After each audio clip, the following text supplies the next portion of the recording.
E o que aconteceria se lançassem a mãe de todas as bombas americanas contra o maior complexo iraniano de enriquecimento de urânio? Durante toda a semana, analistas dos Estados Unidos discutiram sobre isso, presenteando generosamente seu público com mais um punhado de cabelos brancos. Mas hoje de manhã, todos nós ficamos ainda mais grisalhos. Os Estados Unidos detonaram. Na noite passada, os Estados Unidos finalmente se envolveram na guerra contra a República Islâmica do Irã, de forma definitiva e irrevogável. Vários locais nucleares, incluindo a maior instalação de enriquecimento de urânio, Fordow, foram atacados por bombardeiros estratégicos Shalom Base 2. E, ao que tudo indica, o Pentágono usou justamente aquelas bombas aéreas de 14 toneladas para o ataque. Segundo a versão oficial dos Estados Unidos, tudo ocorreu com sucesso e conforme o planejado. De acordo com a versão iraniana, as centrífugas nucleares, com as quais Teherã produzia seu átomo pacífico, foram evacuadas previamente para outro local. Mas o principal não é isso. O principal ainda está por vir. E esse por vir é algo que, por enquanto, não conseguimos nem imaginar. Já algumas horas após o ataque dos Estados Unidos, o Irã respondeu bombardeando alvos israelenses. Agora, todas as bases americanas na região também estão sob ameaça. Ou seja, aquilo em que os Estados Unidos tanto apostavam não aconteceu. Os bombardeios não sufocaram a escalada, mas, ao contrário, aumentaram ainda mais a tensão. Aumentaram a tensão a níveis extremos. Claro, para Tel Aviv era muito importante que os Estados Unidos se envolvessem nesta guerra justamente agora. Israel já se tornou, obviamente, vulnerável, e seu supostamente perfeito sistema de defesa antiaérea em domo de ferro não só deixa passar mísseis iranianos, como também deixa cair seus próprios mísseis antimísseis em bairros civis de Tel Aviv. Aqui estão essas imagens dramáticas. É evidente que, para Israel, algo de repente saiu do controle. O Irã, depois de superar o choque do ataque da semana passada, respondeu, e ainda por cima com mísseis de cruzeiro hipersônicos. E, a julgar pelas declarações vindas de Teherã, ele vai continuar respondendo. As consequências, os mesmos analistas não conseguem formular, porque simplesmente ainda é impossível calculá-las. Nem sobre radiação, nem sobre contaminação, nem sobre as respostas de Teherã. Para a Rússia, que sempre construiu um diálogo sábio tanto com o Irã quanto com Israel, essa abordagem, para dizer o mínimo, parece impensada e perigosa. É justamente por isso que, na quinta-feira, Vladimir Putin e o líder chinês Xi Jinping discutiram tão detalhadamente, em uma conversa telefônica, justamente o problema do Oriente Médio.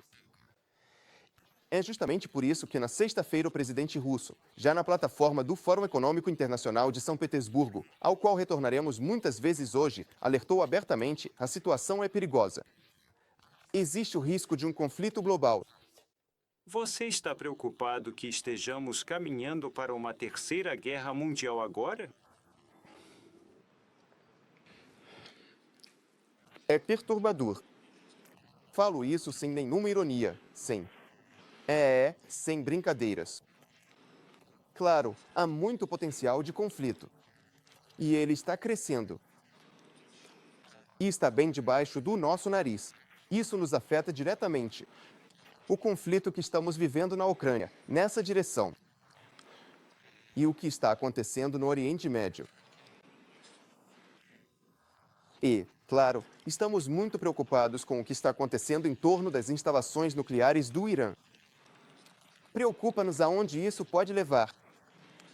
E isso exige, sem dúvida, não só nossa atenção cuidadosa aos acontecimentos, mas também a busca de soluções, a busca de saídas, de preferência por meios pacíficos. Em todas as direções.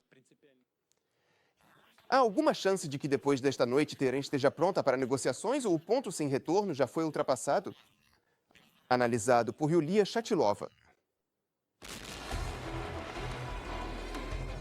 Em 22 de junho, às 3 da manhã em Moscou, os Estados Unidos lançaram ataques às instalações nucleares iranianas. Uma coincidência sinistra, os Estados Unidos entraram em outra guerra. Ao mesmo tempo, segundo informações da mídia americana, foram usadas superbombas antibunker que nunca haviam sido empregadas em condições reais de combate. Elas foram lançadas contra os complexos nucleares subterrâneos do Irã, Fordow, Natanz e Isfahan, pelos mais modernos bombardeiros B-2 Spirit. Na Operação Martelo da Meia-Noite participaram 30 mísseis de cruzeiro Tomahawk lançados a partir de submarinos. Os Estados Unidos e Israel declaram a destruição total das fábricas, especialmente Fordow, onde foi lançado o conjunto completo de bombas. Hoje posso anunciar ao mundo que os ataques foram um sucesso militar impressionante. Os principais locais de enriquecimento de urânio no Irã foram completamente e definitivamente destruídos. O Irã, o encrenqueiro do Oriente Médio, agora deve fazer as pazes. E se eles não o fizerem, futuros ataques serão muito mais intensos. Como alguns analistas previam, a pausa de 2 semanas tomada por Trump para tomar uma decisão acabou sendo parte de uma operação de dissimulação de informações. Teherã solicitou uma reunião de emergência do Conselho de Segurança da ONU. Quanto às instalações em Natanz, Isfahan e Fordo, o Irã declarou que nenhum dos 3 centros nucleares sofreu danos irreparáveis. Eles foram evacuados com antecedência, o urânio enriquecido foi levado para locais seguros, relata um repórter iraniano diretamente do local. Atrás de mim está a usina de Fordo.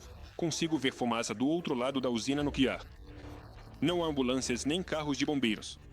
Não sinto nenhum tremor subterrâneo. Não vejo nenhum sinal de destruição. Após os ataques com bombas antibunker contra as instalações nucleares do Irã, a IEA não detecta aumento nos níveis de radiação. Rafael Grossi está convocando uma reunião de emergência. A Organização de Energia Atômica do Irã também informou que, após os ataques, não foram registrados vazamentos de radiação. O que o regime sionista e o regime criminoso americano fizeram foi o primeiro caso na história em que instalações nucleares em operação foram atacadas. Graças às medidas que tomamos anteriormente, graças a lá, não tivemos contaminação radioativa nem qualquer radiação fora de nossas instalações. Washington está se preparando para uma resposta do Irã nas próximas 48 horas. Bahrein e Kuwait, em cujos territórios estão localizadas bases americanas, estão instaurando regime de emergência. O ataque às instalações nucleares iranianas claramente não é o final, mas o início de uma nova e perigosa espiral. No Estreito de Hormuz, há pânico. O parlamento do Irã aprovou a decisão de fechá-lo. Agora, a responsabilidade está com os militares. Numerosos petroleiros tentam sair às pressas, mas não conseguem deixar o Golfo Pérsico a tempo. O Estreito de Hormuz é uma das principais rotas de exportação de petróleo da Arábia Saudita, Kuwait, Iraque, Emirados Árabes e do próprio Irã. O seu bloqueio levará ao aumento dos preços do petróleo. Enquanto isso, Netanyahu agradece a Trump pela ajuda, dizendo que formam uma ótima equipe. Parabéns, presidente Trump. Sua decisão corajosa de atacar as instalações nucleares do Irã com o poder intimidador e justo dos Estados Unidos vai mudar a história. Mas por que, esquecendo sua missão de pacificador, Trump se envolveu em mais uma guerra? Israel claramente não estava conseguindo lidar sozinho, e Washington simplesmente foi obrigado a salvar seu principal aliado no Oriente Médio. Cerca de 1/3 de Tel Aviv está ou destruído, ou seriamente danificado. O domo de ferro praticamente virou uma peneira. Bombardeando impunemente a faixa de Gaza, o Líbano e o Iêmen, Tel Aviv pela primeira vez recebeu uma resposta de força comparável. As autoridades tentam esconder a extensão dos danos e não deixam os jornalistas irem aos locais atingidos. Você não pode filmar o que está acontecendo. É isso que o exército de Israel diz. E você, quem é? Sou oficial. E você, quem é? Somos da televisão alemã. A vida em muitas cidades israelenses parou. As pessoas são obrigadas a passar a maior parte do tempo em abrigos antiaéreos. Estamos assustados. Isso é horrível, mim e minha família. Eu não posso ir a lugar nenhum. Agora o alarme soou para mim também. Isso significa que preciso correr imediatamente para o abrigo. Felizmente, mamadas e miklats, ou seja, abrigos antiaéreos, existem literalmente em cada esquina, em cada rua, em cada casa em Israel. Agora, o sistema de alerta da Defesa Civil de Israel consiste em 4 etapas. O primeiro aviso soa 30 minutos antes, o último, 90 segundos antes do ataque. Moscou está com todas as cartas na mesa. Mantemos contato tanto com Israel quanto com o Irã. Teherã tem o direito de usar energia atômica para fins pacíficos e estamos prontos para oferecer ajuda e apoio nesse sentido. A Rússia, assim como a IEA, não tem, e absolutamente nunca teve, qualquer evidência de que o Irã esteja se preparando para adquirir armas nucleares. O Ministério das Relações Exteriores da Rússia classificou como irresponsável o ataque dos Estados Unidos ao Irã.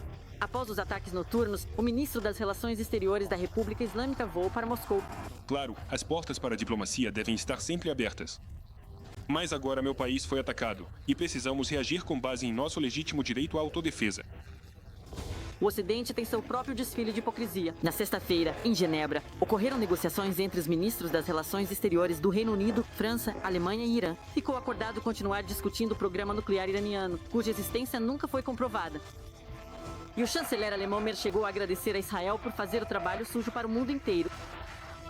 todo no espírito do Terceiro Reich. O Obersturmbannführer da SS Ifnet, que mandou os fuzilamentos de judeus em Babi Yar, também chamava isso de trabalho sujo na época.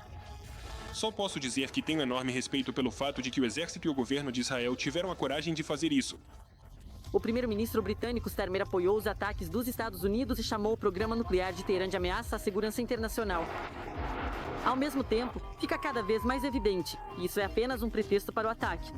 A verdadeira tarefa deles era pressionar a sociedade iraniana e provocar uma mudança de regime. Mas aqui eles sofreram uma derrota total. Vemos como no Irã está aumentando a consolidação da sociedade. A população se une em torno de seus líderes. A Guarda Revolucionária Islâmica emitiu uma declaração oficial. Agora, todo cidadão dos Estados Unidos, seja militar ou civil, torna-se um alvo. Se Teherã responder, Trump promete ataques ainda mais massivos ao Irã.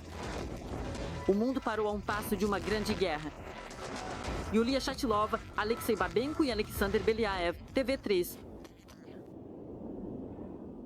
Os israelenses e americanos não podem deixar de entender os riscos totais e catastróficos, mas mesmo assim avançam para a escalada com um perigoso epígrafe: o fim justifica os meios. Aliás, qual é o objetivo? Aí está uma grande questão. Eu diria até que é uma baita incoerência. Oficialmente, Israel estabeleceu 2 objetivos: eliminar o potencial nuclear e de mísseis da República Islâmica do Irã. E surgiu um terceiro objetivo nesta semana, graças às declarações tolas, sem medo de usar essa palavra, dos políticos israelenses: a eliminação do líder supremo do Irã, Ayatollah Khamenei. Ou seja, Tel Aviv tem como meta a derrubada do governo atual em Teherã. Não te lembra nada? Sim, a revista Time já colocou na capa o retrato de Khamenei sendo apagado. Esse mesmo recurso artístico a publicação americana usou após o assassinato do líder líbio Gaddafi e, antes disso, do presidente do Iraque, Saddam Hussein. Todos nós lembramos muito bem do caos que resultou da queda dos regimes no Iraque e na Líbia. É isso que querem para o Irã agora? Bom, ao que parece, sim. E a proveta iraniana com pó branco já está presente. Em 2003, os Estados Unidos invadiram o Iraque sob o pretexto de eliminar armas químicas de destruição em massa, que nunca foram encontradas. Agora, o Irã está sendo bombardeado supostamente porque já tem ou em breve terá armas nucleares. Apesar de até mesmo a Agência Internacional de Energia Atômica ter declarado esta semana, os especialistas da AIEA não sabem de nenhuma evidência de que o Irã esteja criando uma bomba nuclear. Aliás, Israel tem armas nucleares? Tel Aviv afirma que, claro, não tem, mas não permite a entrada de inspetores estrangeiros para verificar. Por que Israel pode fazer tudo isso e os outros não podem? Como sempre, a política de 2 pesos e 2 medidas, que para nós é bem clara no exemplo da Ucrânia.